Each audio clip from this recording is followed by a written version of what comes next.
Rahayu. Basuki Langgeng. Monggo pinara. Monggo. Monggo. Monggo pinara, nggih Pak. Monggo. Monggo, nggih.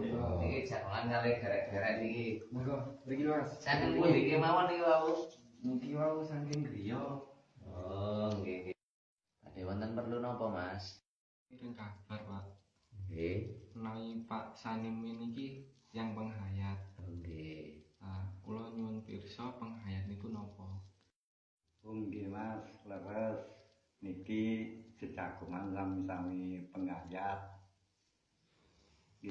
Nggih Mas, niki sedaya niki derek-derek penghayat. Nah, kula penghayat saking Guru Lawang.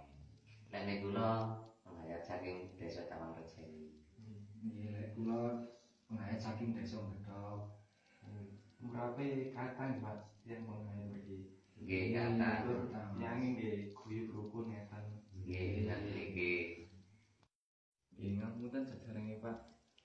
Nggih. Penghayat niku napa nggih sadereng wau kan kula pun tamet. Penghayat niku ya napa? Penghayat menika ajaran saking leluhur kula lan panjenengan.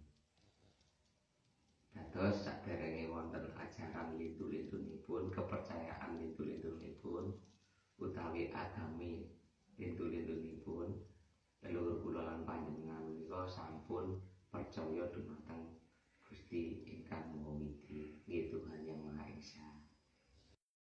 Nggih, nggih Pak. Dados sejatose leluhur kula lan jenengan iki sedanten tiyang keyakinan lan kepercayaan panjenengan. Oh nggih, ngapunten. Wau kula supe asmane jenengan sedaya niki sinten nggih? Lan kula Pak Edi. Oh nggih.